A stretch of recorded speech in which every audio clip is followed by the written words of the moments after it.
Hallo Deutschlerner! I'm going to spend the next several lessons teaching you pretty much everything that you need to know about adjectives in German. This includes how adjectives are used both with and without a noun, how to choose the ending of an adjective when it is used with a noun, how to use the comparative and superlative forms of adjectives, and how to use past and present participles as adjectives. This lesson will focus on the basics, what adjectives are, and how to use them in German. Adjectives are words that describe nouns, meaning that they describe people, places, and things, and ideas. In English, this can be done directly before the noun, which is how you're probably thinking this is done. Or it can be used far away from the noun. When we use the adjective away from the noun, we call it a predicate adjective. The predicate part is the part of the sentence that is after the verb. As the name suggests, these adjectives show up after the verb, and they describe a noun at the beginning of the sentence. In German, we have the exact same two options. You can put the adjective directly before the noun, or you can put it after the verb to describe the subject. Here are a few examples. Der Film war gut. The film was good. Mein Bruder ist jung. My brother is young. Die Kinder sind heute laut. The children are loud today. In those sentences, the words good, young, and loud are adjectives that describe the subjects of their sentences, the film, my brother, and the children. In German, it is the exact same. The adjectives gut, jung, and laut describe the subjects der Film, mein Bruder, and die Kinder. This is the easiest way to use adjectives in German, but it doesn't lend itself to very much variety or flexibility. That's why there's also the option to put the adjective directly before the noun that they describe. This allows us the greatest amount of flexibility with our descriptors. Let's take a look at some examples to see what this looks like. Der gute Film beginnt in 30 Minuten. The good film starts in 30 minutes. Ich mag meinen jüngeren Bruder. I like my younger brother. Die Mutter gibt den lauten Kindern keine Schokolade. The mother isn't giving the loud children any chocolate. As you can see from these examples, we are no longer limited to describing just the subject of the sentence when we add the adjective directly in front of the noun. In fact, we can describe any noun that we like within the sentence. The placement of the adjective in German and in English is exactly the same, between the article, the word for the or a or an, and the noun itself. What you may have noticed, however, is that the adjective endings in German change sometimes. The first one used an E, while the last two used en. As you probably have guessed, this has to do with the gender of nouns and the cases in which they are used. What you might not have guessed, however, is that it depends on what comes before the adjective as well. Definite articles, or der words, require different adjective endings than indefinite articles, or ein words, and there's even a third category if there is no article. Let's start with the adjectives after der words. In this chart, you can see all of the definite articles for each case and gender. Next to them, you can see the endings for the adjectives that follow them. At first, this may seem overwhelming, but there are really only two endings. In the nominative case, all of the singular forms require an E at the end of the adjective. In the accusative case, feminine and neuter nouns require an E at the end of the adjective as well. All of the other forms in all of the other cases require en at the end.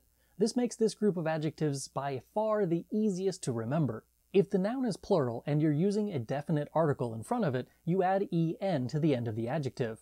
If the noun is in the dative or genitive case and there's a definite article before the adjective, then add en as well. If the noun is masculine and in the accusative case, add en. Let's try some out in some example sentences. Der kleine Hund des lustigen Arztes bringt dem alten Mann den roten Apfel. The funny doctor's little dog brings the old man the red apple. All of these nouns in this sentence are masculine, so the only adjective endings that end with an E are in the nominative case. All of the other cases for masculine nouns require en at the end of the adjective. Die kluge Frau der netten Ärztin kauft der 5-jährigen Tochter die teure Halskette. The smart wife of the nice doctor buys the 5-year-old daughter the expensive necklace. In this sentence, there are two adjectives that end with E and two that end with en.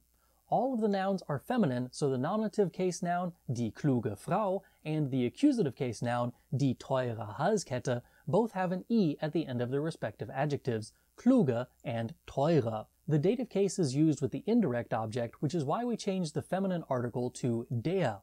The genitive case, der netten Ärztin, obviously also uses an en at the end of the adjective. Das große Pferd gibt dem niedlichen Kaninchen des braven Mädchens das süße Möhrchen. The large horse gives the well-behaved girl's cute bunny the sweet baby carrot. As with all of the other examples, all of the nouns in this sentence use the same gender. These are all neuter. This means that the nominative and accusative articles are das, and they are automatically followed by an adjective with an e at the end. In the dative and genitive cases, the articles become dem and des, respectively, and the adjectives are en for both of them. Die lauten Kinder der faulen Eltern schreien die blödesten Beleidigungen von den höchsten Stellen des Spielturms. The lazy parents' loud children are yelling the dumbest insults from the highest parts of the play tower. As you might have guessed, all of these nouns are plural, but the last one in the sentence is der Spielturm, which is masculine, and is really only there because otherwise the rest of the sentence wouldn't really make much sense. The rest of the nouns are plural, however. All of the adjective endings after plural nouns when there is an article require en. It doesn't matter how they are used within a sentence or what the gender of the noun would have been if it were singular, all of the plural nouns require adjectives with en, if there is an article. It's important to remember that certain words in German act like definite articles. They require the same endings, and the adjectives that follow them require the same endings as if there was a der word in front of them. These words include dieser, alle, jeder, jener, welcher, manche, solche, and beide.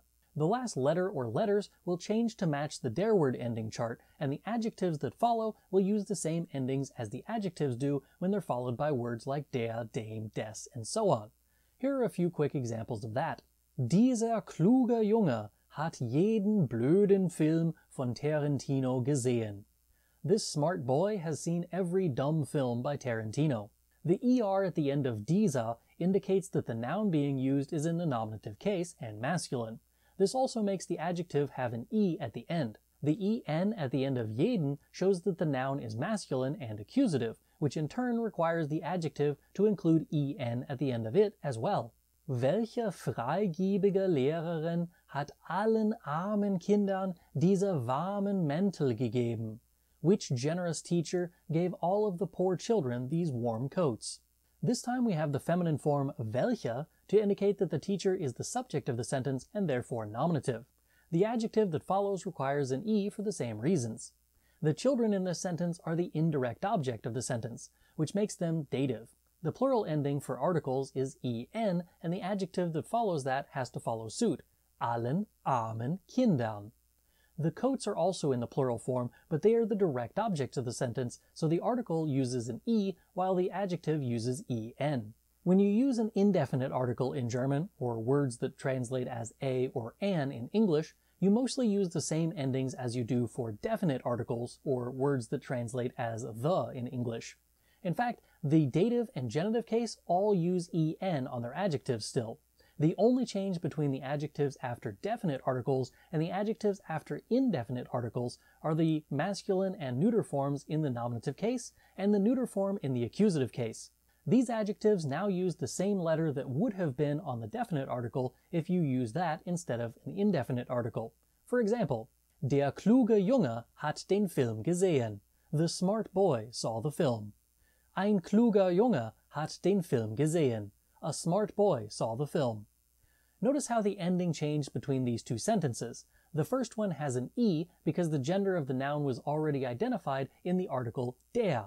The word ein, however, is used for both masculine and neuter nouns. This makes it so that we have to show the gender through the adjective, which is why the adjective now ends in er. Das große Pferd ist eine Möhre. The big horse is eating a carrot. Ein großes Pferd ist eine Möhre. A big horse is eating a carrot. In the first example, the article das clearly identifies the gender of the noun Pferd as neuter. Therefore, we only need an e at the end of the adjective. Since the article ein could be masculine or neuter in the nominative case, we still have to identify the gender through the adjective, which in this case indicates the neuter form with es at the end of the adjective. The full adjective ending chart for adjectives after indefinite articles looks like this. I know what you're thinking. How is there a plural column for this? While you can't say a books, you can say my books or no books. Both of these are expressed in German with words that act like indefinite articles. All of the possessive adjectives that I taught you a few lessons ago, along with the negative article kein, use the same endings as the indefinite articles do. The adjective endings that follow these words follow the same patterns as the adjectives after indefinite articles do. Ein katholischer Priester, eine methodistische Pastorin und ein braunes Pferd gehen in eine irische Kneipe. A Catholic priest, a Methodist pastor, and a brown horse go into an Irish bar.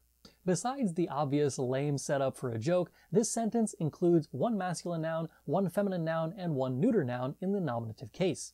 This allows us to follow the endings across all of the genders. Adjectives for masculine nouns get ER, feminine takes E, and neuter takes ES. The articles for masculine and neuter nouns are both ein, while the feminine article is eine. The last noun in the sentence isn't in the nominative case, but it still requires eine as the article and an E at the end of the adjective to show that this is feminine and accusative. Ich kaufe einen roten Ball, eine gelbe Banane und ein schwarzes Schaf. I am buying a red ball, a yellow banana, and a black sheep. These nouns are all the direct objects of the sentence. The only change from the last sentence as far as the endings are concerned, however, is the masculine form is no longer ER, but rather EN. This shows us the transition from the nominative to the accusative case for masculine nouns. Feminine and neuter nouns don't change their articles or their adjective endings for the accusative case. Sie spielt Fußball mit meinem alten Vater, meiner jungen Mutter und meinem kleinen Kaninchen. She is playing soccer with my old father, my young mother, and my small bunny. After the preposition mit, we use the dative case, which is indicated by the masculine and neuter articles einem and the feminine article einer. The adjective endings for all of these adjectives in this case are en. As long as there is an article before the adjective in the dative case, the ending on the adjective is en. This works for definite and indefinite articles. Als Glücksbringer bringt der Junge die Münzen seines weisen Vaters, die Ohrringe seiner lieben Oma und die Schuhe seines braunen Pferdes. For luck, the boy brings his wise father's coins, his dear grandma's earrings, and the shoes of his brown horse. While using the genitive case, the article for masculine and neuter nouns ends with s. The adjectives that follow that use en. The feminine articles end with er, but the adjective endings are still en. So far we have 2 of the 3 adjective ending categories covered. The adjective endings after definite articles look like this. The adjective endings after indefinite articles look like this. When neither a definite or indefinite article is used, the adjective ending generally follows the ending that is normally on the article. The only exception to this is in the genitive case for masculine and neuter nouns. Instead of taking an s, they use en at the end of the adjective. The chart looks like this. As I said, these endings are used when there is neither a definite nor an indefinite article in front of the adjective. This is pretty rare with singular forms, but it can be done. For example, gelber Käse schmeckt mir nicht. Yellow cheese does not taste good to me. Ich mag gelben Käse. I like yellow cheese. Ich mache ein belegtes Brot mit gelbem Käse. I am making a sandwich with yellow cheese. Ich mag den Geschmack gelben Käses. I like the taste of yellow cheese. These examples follow the masculine noun Käse through all of the cases. In the nominative case, it requires er at the end of the adjective. If you were to use a definite article instead, you would say der. Notice that the last letter of der and the last letter of gelber are the same. In the accusative case, the ending becomes en, which is the same as the masculine accusative article den. In the dative case, we use gelbem, which has the same ending as dem. The only one that doesn't match is the one in the genitive case. The article would have been des, but the adjective ending is en. Kalte Milch schmeckt mir besser. Cold milk tastes better to me. Wir mögen kalte Milch. We like cold milk. Ich esse gerne Kekse mit kalter Milch. I like to eat cookies with cold milk. Das ist die optimale Temperatur kalter Milch. This is the optimal temperature of cold milk. These examples follow the feminine noun Milch through all of the cases. In the nominative and accusative cases, we use the adjective ending e, just as we would have used the article die in the same cases when we use a definite article. In the dative and genitive cases, the definite article becomes der, which is why we use the adjective ending er when the article is not there. Frisches Brot ist das Beste. Fresh bread is the best. Alle mögen frisches Brot. All like fresh bread. Wir machen unser Mittagessen mit frischem Brot. We are making our lunch with fresh bread. Ich mag den Geruch frischen Brotes. I like the smell of fresh bread. In these examples, we can see how the neuter noun Brot changes between the cases. In the nominative and accusative cases, we use es at the end of the adjective, just as we would have had an s at the end of the word das for the article. In the dative case, we use the adjective ending em to indicate the neuter form, just as we would have used the article dame in the same instance. When we get to the genitive case, we again have a small deviation from the der words chart, as the adjective ending here is en, while the article would have been des. Adjectives without articles are much more common when used with plural nouns. You often don't need an article with plural nouns, so this stands to reason that you would often see an adjective with those same nouns. Here's an example of that. Kluge Kinder erzählen vertrauenswürdigen Eltern doofe Geschichten anstatt echter Wahrheiten. Smart children tell trustworthy parents silly stories instead of real truths. This sentence has all four cases in it. The nominative and accusative cases have an e at the end of the adjective, as the definite article would have been die. In the dative case, the ending becomes en, as the article would have been dame. In the genitive case, we use the adjective ending er because the article would have been der. All of the definite article endings here match the unpreceded adjective endings. Now that we have all three categories of adjectives, you can see a full overview of all of the endings in this chart. It shows you the definite and indefinite articles with the adjective endings that follow them, plus the unpreceded adjective endings, which are indicated with a blank line in front. I also included the indicators of what counts as a category for each of these endings. Which words require the same adjective endings as the der word adjectives do? They are listed under the der word category. Under ein words, you can see the words that fall into that category, and the null article is used for those that don't count as an article. You'll notice that in that category we have viel, etwas, and a few other things that you can use before an adjective that doesn't count as an article. While einige looks like an article, it actually means some and doesn't count as an article when it comes to the adjective endings that follow it. Now it's time to practice what you learned in this video. You can go to my website germanwithantrim.com and download the adjective ending charts that are used in this video completely free of charge. Then you can purchase the extra materials that go with this lesson for a worksheet and answer key to practice these adjective endings. Of course, my Deutschlerner on Patreon and my channel members on YouTube already get these materials as part of their subscription. If you want access to new materials each week, click the links for Patreon or channel membership in the description down below this video. Das ist alles für heute. Danke fürs Zuschauen. Bis zum nächsten Mal. Tschüss!